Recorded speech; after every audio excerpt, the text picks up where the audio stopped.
U.S. President Trump claimed that his government has taken millions of barrels of Venezuelan crude, is selling some on the open market, and is now in talks with opposition leader Maria Corina Machado. The move comes as Caracas reports fresh oil revenues, lawmakers prepare legal reforms, and the U.S. forces continue to seize tankers in the Caribbean. Harshita Oberoi reports. U.S. President Donald Trump said the United States has taken 50 million barrels of oil out of Venezuela and is selling part of it on the open market, a move he claims is aimed at lowering global oil prices and reviving Venezuela's struggling energy sector. Speaking to reporters on Tuesday, Trump said controlling Venezuela's oil resources is central to his administration's strategy in Latin America. While shipping data suggests the oil has not yet been fully exported, Trump said the move signals major U.S. involvement in Venezuela's energy future. We're talking to her, and maybe we can get her involved in some way. I'd love to be able to do that. Maria, maybe we can do that. The oil companies are getting ready to make massive investments there.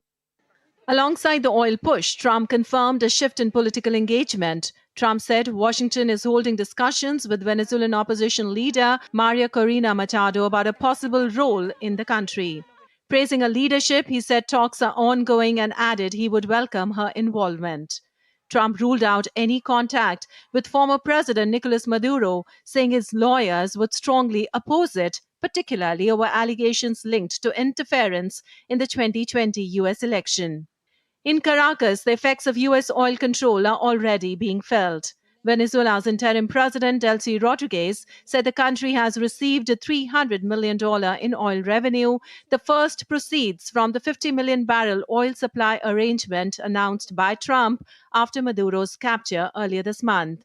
She said the funds deposited in an account in Qatar will be split among 4 Venezuelan banks, allowing them to sell dollars to local companies and help stabilize the exchange market. We must report that funds from oil sales have been received. The first $500 million has been received and $300 million has been received. These funds will be used to cover and finance our workers' incomes, to protect the purchasing power of Venezuelan workers. As revenue flows resume, lawmakers are moving to change the rules.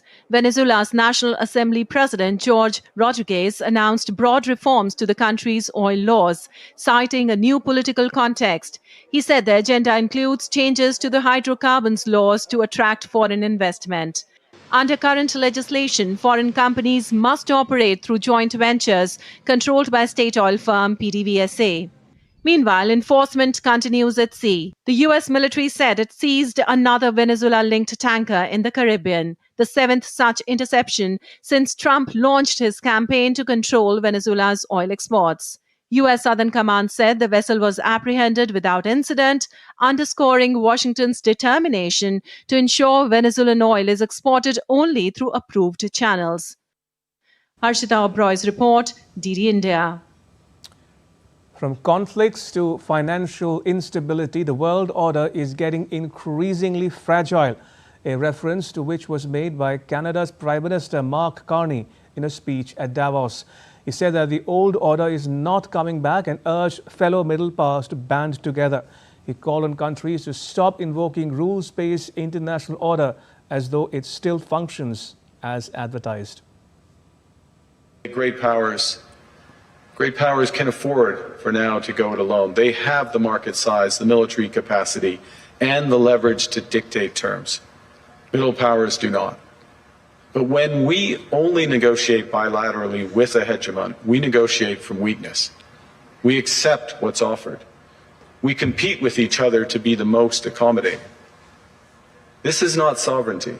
It's the performance of sovereignty while accepting subordination. First, it means naming reality. Stop invoking rules-based international order as though it still functions as advertised.